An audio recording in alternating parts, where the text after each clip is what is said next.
Hello, and welcome back to the eternal city of Nokron in Elden Ring. Good place to explore, very pretty area, and left off staring at a bunch of bodies that I had not noticed previously. Last time was a lot of progress, I think, beating a boss. One of the harder bosses, so I don't know where he falls in terms of every boss. But today will maybe be a decent amount of... I didn't hit any of those deer. It'll be a decent amount of progress here. I might be able to finish the Nokron component of this questline. I'm not certain though. I don't remember how long it actually is. But, and this will date the time of recording. Today was Easter, which... Easter's a weird holiday because like it is like very much a religious holiday, right? But it also has the traditional corporate side to it with like candy and chocolate and all that. So it's an odd holiday. But it's basically every year. Oh, sorry. How did I never notice those? Despite the fact, like, were these added later in the game? Like, were these not... How would I have not noticed these when they're so obvious? I don't remember seeing those. I really don't remember those. They're really obvious though. Anyway, I'm gonna focus though. Because Easter's a holiday where family who are in the same region, same city, will go to one of our cousins' houses. Cousin's a lot older than me. But they like host dinner with our family, like my family goes, and also cousins from the other side of their family, which is, it leads to different, types of people. But that was today, and it's always a good time because there's lots of fun moments. You can learn lots of stuff, like this cousin who's very much externally not a party person is the easiest way to phrase it, but they mentioned and they went to grab a book that someone gave them that is like either for the version they had was from the 80s, but it might have been written in the 50s. 1950, 1980, like a Playboy drink book, like alcoholic beverages, which it fits their character perfectly, but it also doesn't. When you hear Playboy, you think, Playboy magazines, but it had some of the weirdest stuff. Like the intro was very clearly like 50s style with how it broadcasts men, like it wasn't literally this, but it was like manly men and only this drink is not for the light of heart.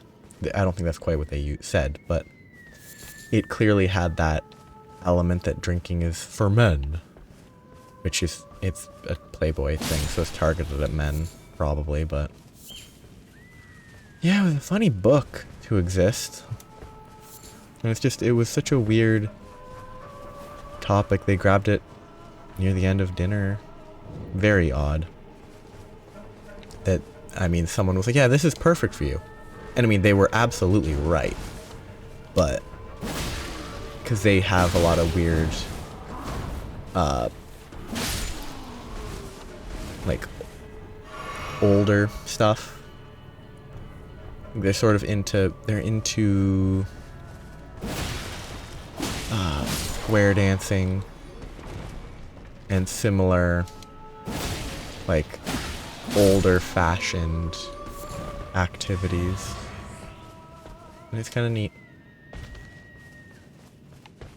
But it was just such an odd book. It was very interesting. But okay.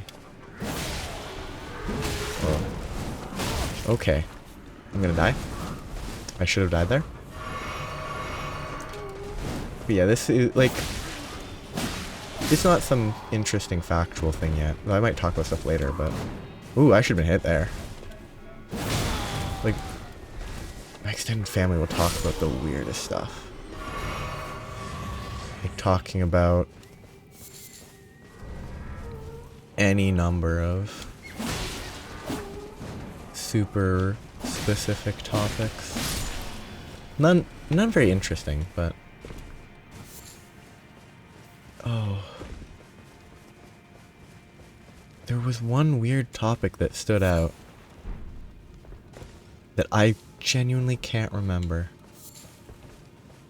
It might come up in my mind again, but as of now I can't remember. Yeah. Other than that, the only thing that I've been thinking about is yesterday, my time, I started rereading The Golden Compass. So His Dark Materials book 1. Like a third of the way through. It's really interesting to reread something that you read once over a decade, like well over a decade ago. Or in the past, because I'm trying to be generic with how I'm phrasing it, but like, whoosh.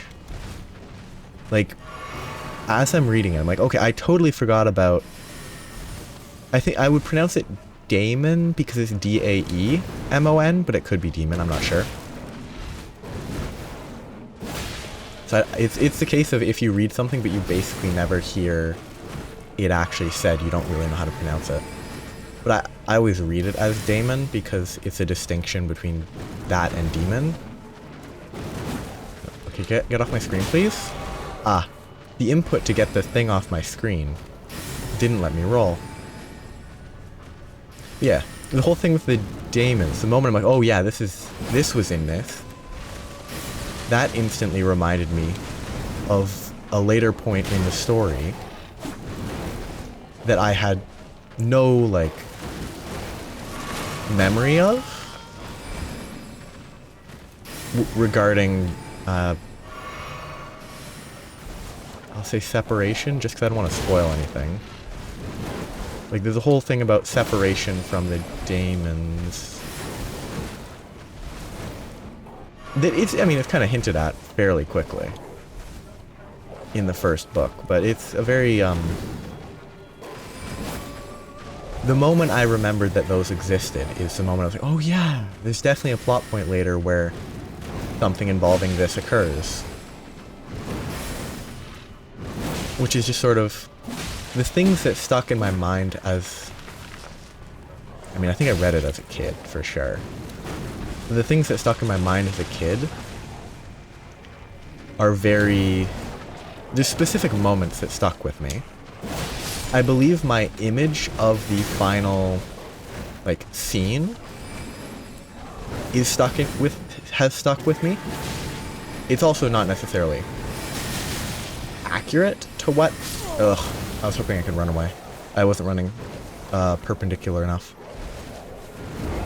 I don't know if my memory is accurate to the ending of the first book, but... Or definitely not the specifics, but like reading through it, what a weird stake. I would have thought there would have been one closer to where I died. Weird. But yeah, like reading through it, there's just like, oh yeah, that's gonna happen later. It hasn't happened yet, but this is, I think, what will happen later. And sort of,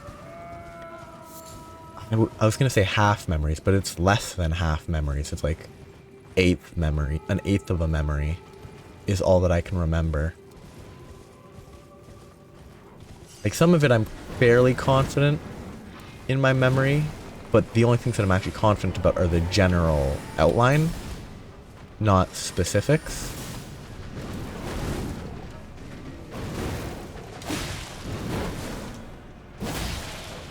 Like I think I'm reasonably confident with, like, some of the villains, because any hypothetical twist would have stuck with me. So unless I'm misremembering, because it's like, oh, he's a bad, as a kid, maybe I was like, oh, that's a bad guy. But it's also possible that it wasn't actually, like, a bad, like, maybe they weren't actually bad, it's just my impression as a child was that they were bad. So it's entirely possible that my memory of who is and isn't bad is flawed. So it's going to be interesting as I get further. Because, like, there's also a lot of specific details in this, right? But, like, there's the group that are referred to as Egyptians, which is kind of an interesting name. My assumption is that it is meant to, like, based on, like, how they live, they're meant to be, I say this in words, quote-unquote gypsies, but I think gypsy is not at all the acceptable term. I think it's, like, a derogatory term for at least some people. I'm not actually certain of that. I'm not sure what the actual, like, accepted term is. Because it's either, I know that there's Romani and Roma that may or may not be correct sometimes. There's some, like, cultural versus the people that actually travel around. But the Egyptian group of people, this is coming from memories. I think my impression from my memory is that they betray the main character. But as I'm reading it, I'm not at the point where they theoretically might have done that. As I'm reading it, I'm thinking, okay, maybe they didn't betray them, but from the perspective of the main character, they did because they didn't want her to be hurt. Like, something like that, where from a kid's perspective, even a kid reading it, it might come across as, wow, this is a betrayal, but it's actually, like, keeping their best interests in mind. So there's still a lot of mystery to me, because I'm like, okay, is this what's gonna happen? Maybe I'm remembering wrong. It adds an interesting layer when reading a story, when rereading a story that you haven't read in a long time. It also, like, the Egyptian name, for me, raises questions. Because, yeah, they seem to be styled after, you know, traveling people. But boat-based as opposed to land-based. But it's also... Okay. Okay, I didn't die. But there's also... Egyptian is also very close to Egyptian. Which is... like, maybe that's sort of what it's more meant to be. Like, it's people from Egypt who have taken to traveling by boat, living on boats and such. I don't know. But a lot of the names are, I'll say interesting because I don't really know the cultural significance of terminology. Like, I don't know if the term Tartar is actually some sort of rude way to refer to groups, but I do believe it's just the name of a like a group of people from Turkey, like a specific region in Turkey, I believe. And that's just what they're called, because I happened to, like, in the last week before I even started reading this, read the name for some reason. And I think it's just a group of people. So I don't think it's a derogatory term from the late 90s, when these were originally written. I think it was late 90s. Might have been late 80s. I think it was 90s. I was checking out of curiosity. But anyway, it's... The main thing that I'm focused on is like how it very clearly builds the... It's intentional. Like, reading the sort of summary stuff, it references how this world is similar to the one you know, like, addressing the reader, where it's similar to to our reality, but key differences are shown quickly. And like the stylings, is that a hat? No, it was an item. Okay. Oh, it's useless. Yeah, it's useless. But it's... Actually, it might be faster to just go here. But it's kind of fun how the styles of the whatever year, I can't give it a specific year because I wasn't alive in the 40s, 50s, 60s, 70s. But like, it clearly draws from the era of people smoking everywhere, like before people were super, you know, aware of the danger of smoking. And like, right near the start of the book, in the retiring room, the old men, because it's old men that run the place, the scholars, have smoking leaves? The terminology's unimportant. I imagine it's meant as basically tobacco. But they have that, and then they have poppies that they cook in butter.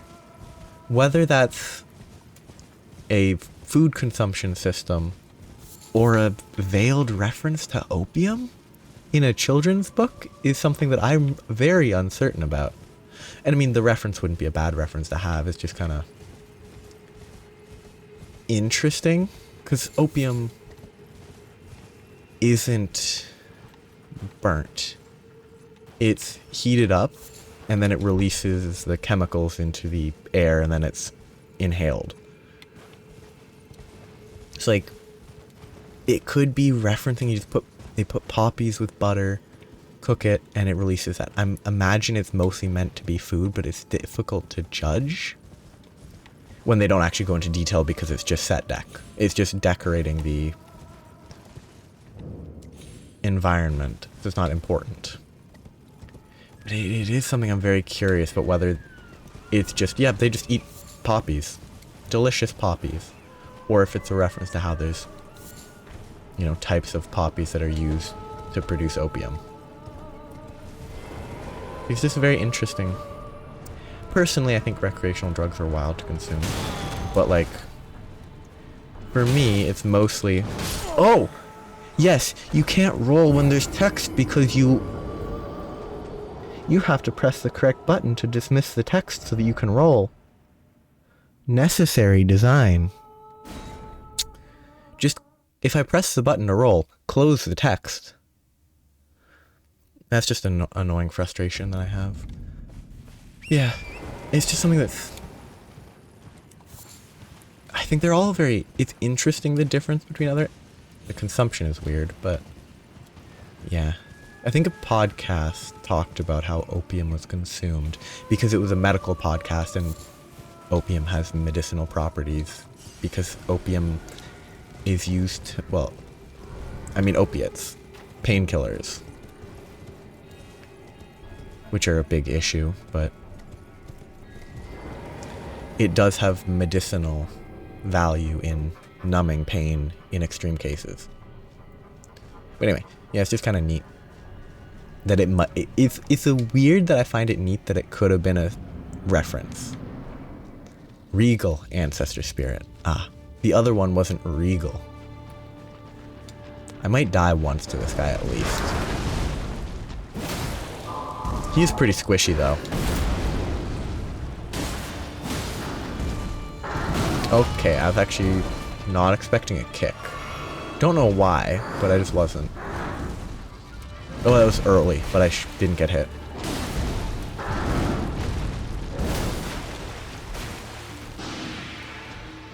Yeah, it's just fun. Just references to the weirdest stuff. Oh wait, this heals, doesn't it? I don't think you can kill these, though. But it heals somehow. But you can mostly... You can kind of ignore the healing if you do enough damage. Well, obviously, if you do enough damage, you can ignore healing.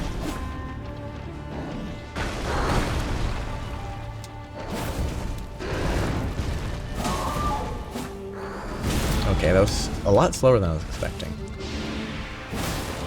Like, the reason to me that that sort of reference would be interesting is because it's not... Whoa.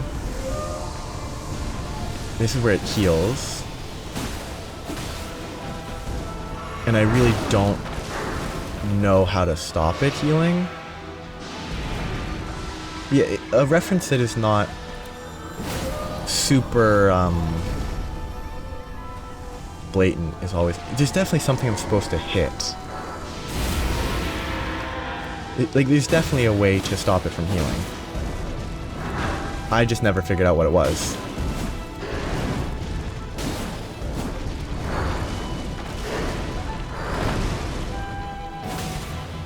It's like, I imagine, because the consumption of opium is referred to as smoking, I assume most people assume that it is something that you burn. And you wouldn't do that by heating it in like a pan.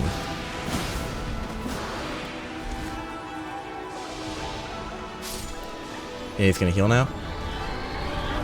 Or not? The random animal that died was just a random animal that died? That went better than the first ancestor spirit for some reason. But also, with regards to the Golden Compass, I've been dwelling on the reference to poppies for way too long.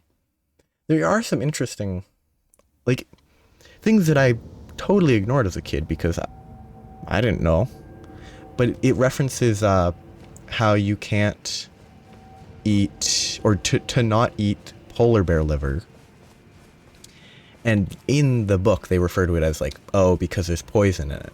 The actual reason is that polar bear liver has an extreme amount of vitamin A, which is, it has enough vitamin A that it will kill you, which I imagine by any definition makes it a poison because anything in a high enough dose is poison. But it's... I kind of wish that it went into more detail about that. Like, instead of just saying polar bear livers have poison, go into the detail that polar bear liver has a huge amount of vitamin A. And too much vitamin A will kill you. Because that could teach you something in an interesting way. As it is, I wouldn't be surprised if as a kid I'm like, oh, okay, that's fake, who cares? Because it just...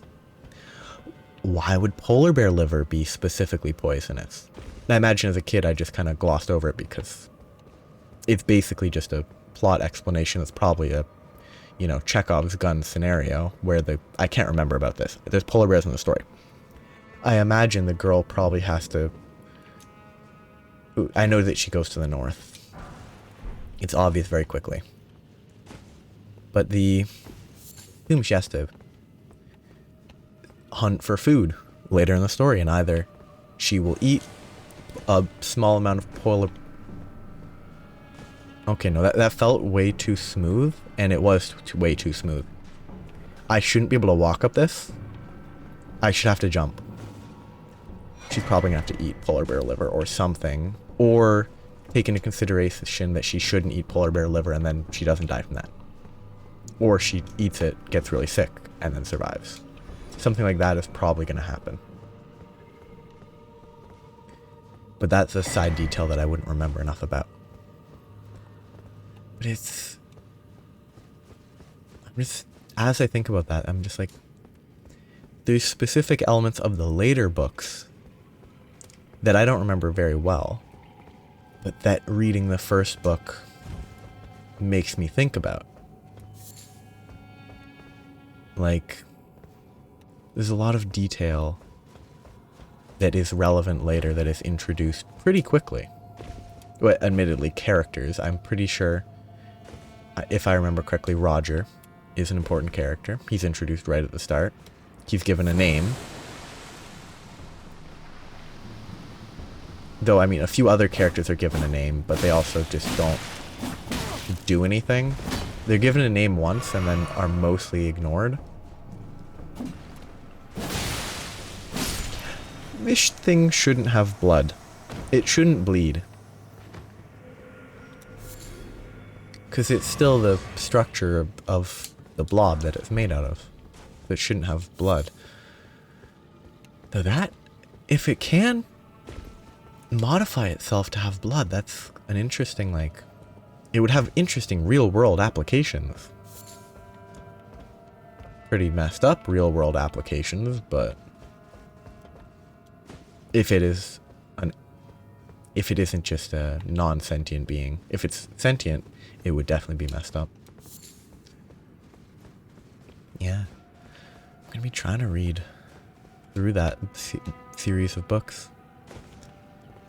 And I'm also going to try to avoid my bad habit of, I have a bad habit of reading, like, spoilers for a lot of stuff that I read. But I'm going to do my best to not do that. Cause, I mean, I already have a certain degree of spoilers because I've already read it, but a lot of it has been forgotten over the years. I think it's been at least 15 years since I read it. This is the Mimic tier, right? No, Mimic tier? Is it called a tier?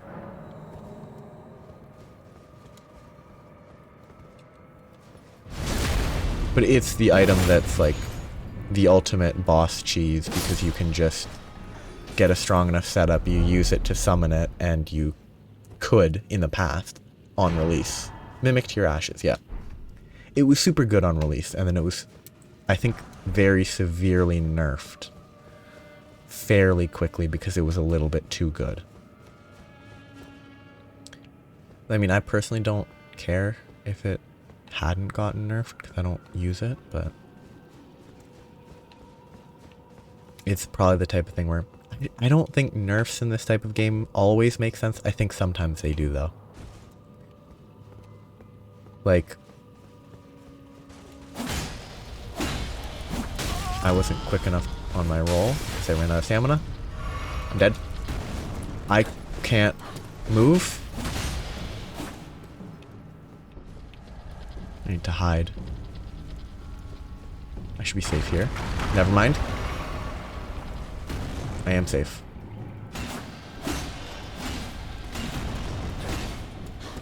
I mean, the game's kind of garbage that it disappears like that, but I'm safe. Yeah. It's been a fun read so far, because there's a lot of...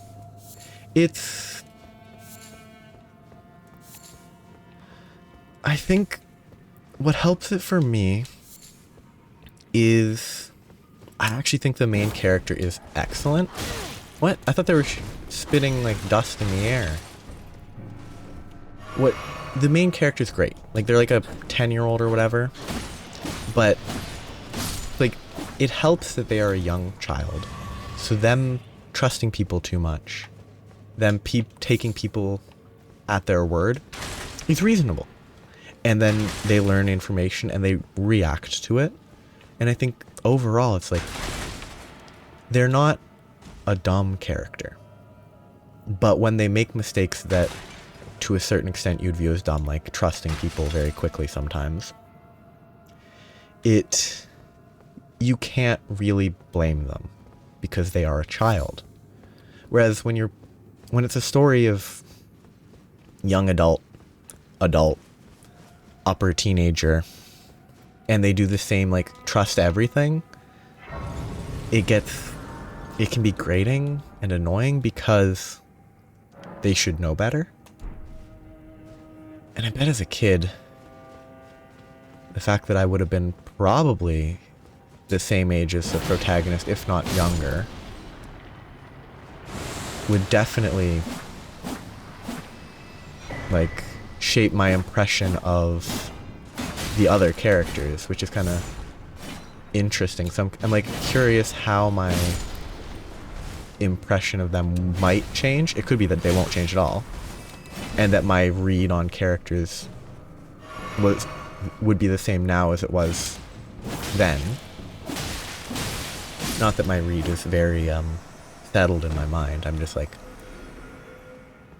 there's certain characters I'm like, this character was definitely a villain, but right now it feels like, okay, this person wasn't necessarily a villain. I mean, it could still be a villain because the twist type stuff is obviously necessary, but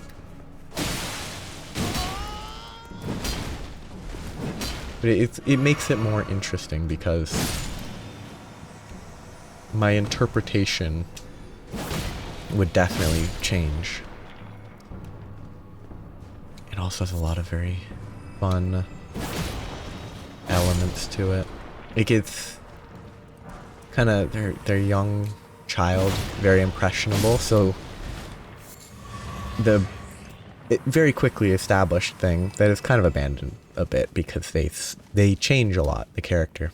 Like the initial like, oh, everyone not from this college that I'm living at is an idiot is kind of fun, and how she was easily impressed to be like, oh, by the sexism of the time of, oh, all women scholars are, no one needs them, they should stick to other more useful enterprises to their intelligence. Like, it very much seems like an accurate portrayal in my mind of a character who has been brought up, everyone makes these claims and they don't know any better because they are a 10-year-old child, and showing how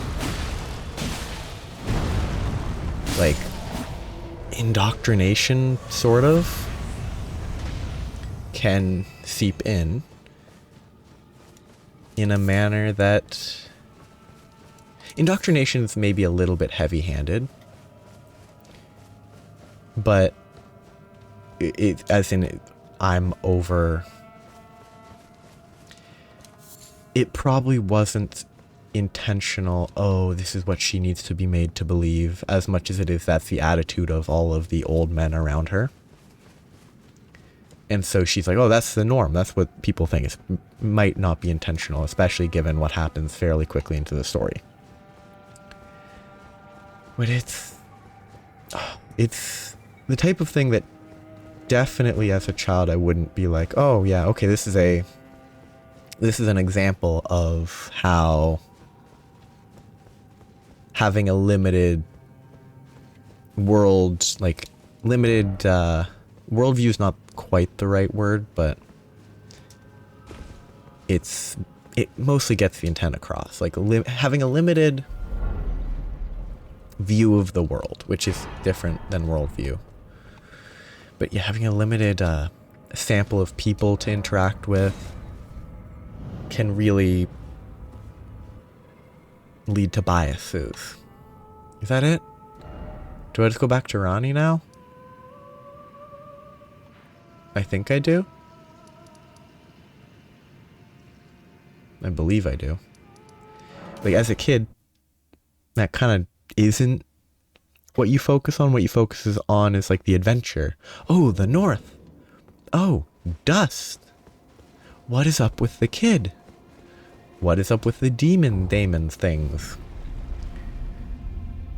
And I do enjoy how they introduce the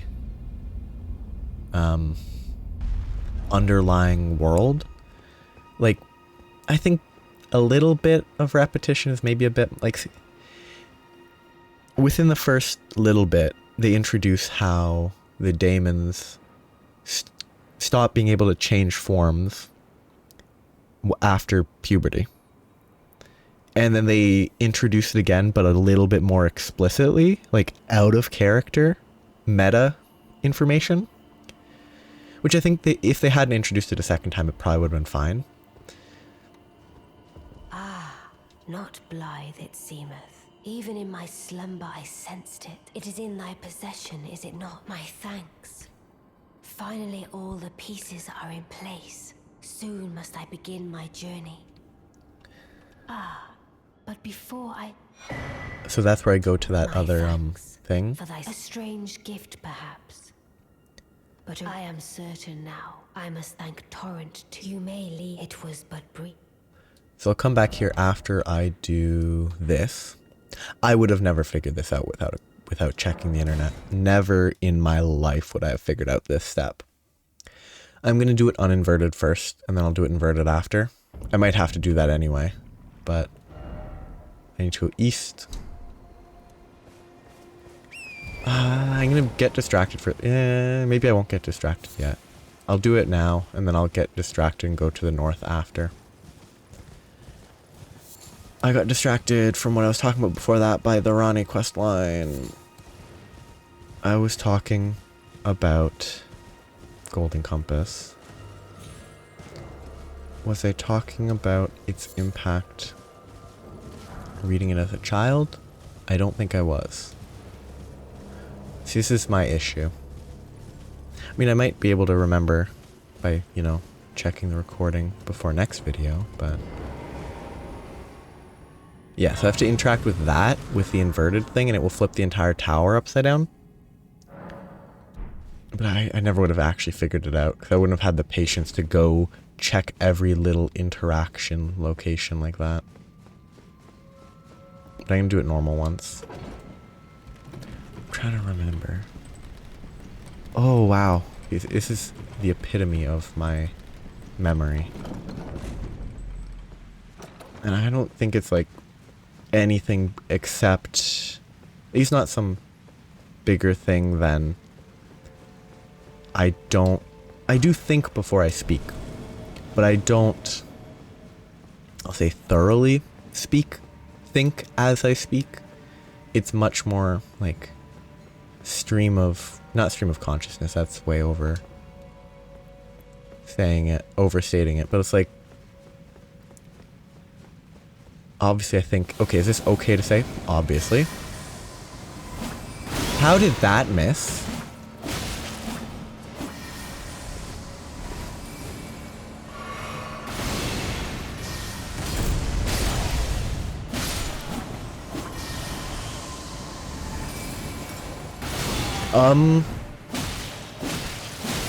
Kinda garbage. Yeah, I can't remember what I was saying just before I stopped. I was like, okay, I need to make sure that I resume talking about this after this cutscene thing is done. Wow. It's completely blanked, because yeah, I make sure what I'm saying is reasonable and makes sense. But the actual words, what I'm focusing on, is sort of just constant-ish. Not constant, but it's sustained outflow. It doesn't stick around long enough to become proper memory. And so I forget. Oh, I shouldn't forget. I hate this part. I hate this. Oh, teleport. I know there's ways to deal with it, and you don't just chase them, but I hate it so much. It's one of my least favorite, like, sort of encounters in the game.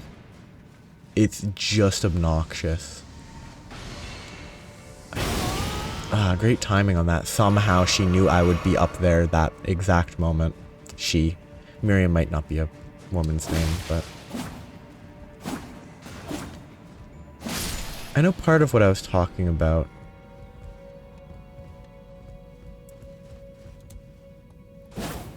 was how the environment influenced her, and how that's kind of interesting. Oh. Maybe I have to delay. Maybe I'll start the next episode right away, despite it being like kind of late on Easter Day, so that I can check what the recording said and then right away refresh my mind and continue that stream of thought. Of course, it would still be a day before the next episode would be released anyway, but that might not be worth it.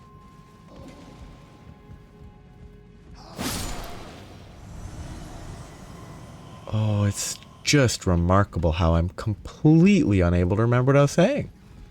I actually find it really interesting. This is where the upside down sort of hints at it. But it's not super obvious that, oh, go to the interactable at the bottom of the tower once you have this inverted time turner. It's an hourglass, but... Oh, he almost pushed me off a cliff. I do need to wrap up soon. I know I definitely could stop the recording, look back, come back to that. And I probably should. After I get this item. I'll probably do that instead. I'd rather not have to just stitch together 5 minutes, but it's probably for the best to do that. I'm gonna kill these rats so they don't die while I'm doing it, but... Well, I'll probably save quit and then load back in. It's not logging in. But I will do that real quick. So there will be a cut. And I'll actually just log out? Quit game. Yeah, I'll do that and I'll be back in literally no time. So it'll be no time at all. So yeah. It wasn't even... I mostly finished my thought. I had planned to talk more about sort of how the whole puberty aspect of the story. How like the whole Daemon transformation and them no longer being able to transform once they've gone through puberty. And how I imagine the impact of that kind of was totally lost because I think I was under the age of 10 when I read it. So none of the like, oh, changes to your life type stuff clicked. I mean, I imagine even now it probably won't click because probably the optimal time for that to really click is if you're reading it at that exact age. Like if you're like 11, 12, 13, 14 sort of range. Even then it probably doesn't click for literally everybody.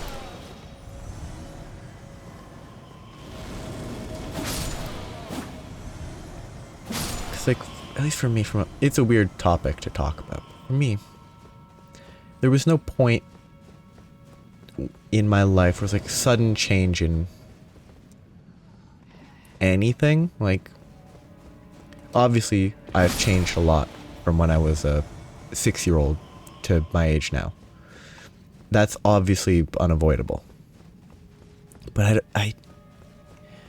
I don't believe there was any singular point in my life where it's like, there's a major change happening to me now. Like, obviously, growing taller, all that stuff. But everything like that is still gradual. And so there's never any like, oh, everything's changing all of a sudden. No, it's a weird topic to talk about, but it's kind of... It might be a central plot point, or like central theme in these books that I just missed as a kid because it didn't really mean anything to me. And I mean, I doubt it would mean much now, but like, it is a central... I believe it is a central part. Primarily with the daemons and all that. Which I'm going to wrap it up very soon, but I think the daemons... I really hate saying Daemon. I am going to try to say demon, because Daemon just makes me think of Matt Damon, the actor. And that really bugs me. Because that is explicitly D-A-M-O-N. So I'm going to say demon for the rest of... Whenever I say it, I'm going to say demon in any context. Until someone explicitly says that it's pronounced. Until someone that I meet in person, if I ever say the word demon, and they know that I mean demon, spelt differently. If that event somehow occurs, I will not say demon, but until then, I'll just say demon when I read demon. But I'll still read it differently than demon. I'm just kind of having fun with demon and demon being the same thing but spelt differently. Yeah. Guess I should wrap it up. And I will be back next time with the inverted version of the tower, which I have no reason to run down. I can just teleport, but mostly just thinking about it. I think the inverted version is kind of worse. Not worse design-wise, just worse in being more annoying. Oh, there's water down there. You definitely die if you fall into that.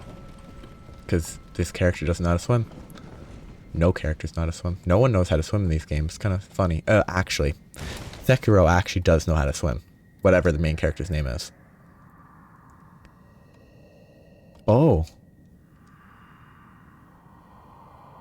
The wisdom of the moon and stars, and obscure forever the transgressions of the princess. Which I believe is referring to Rani. That's fun.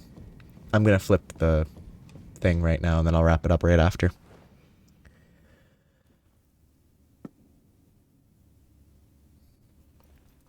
How would they know to place it that way? The default would be to place it in the other configuration. Place it upside down compared to how they did, but they just placed it the right way the first time.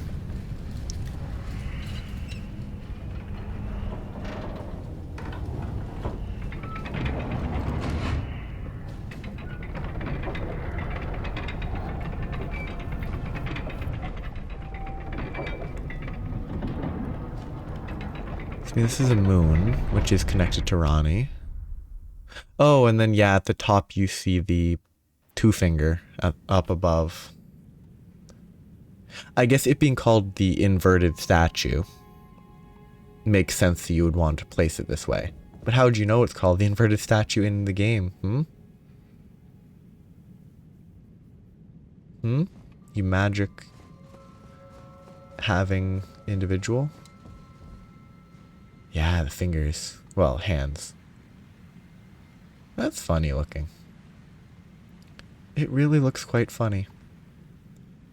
Okay, I'm just gonna drop down here and wrap it up after I kill the hands in this little zone.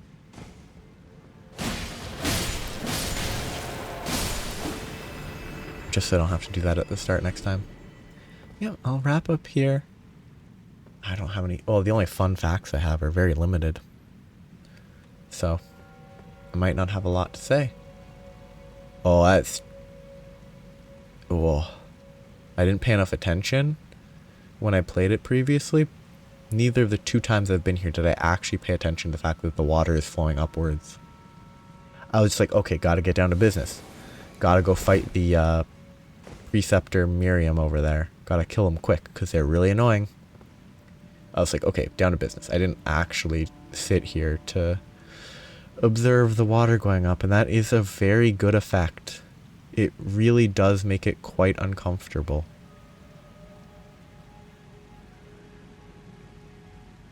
I like it.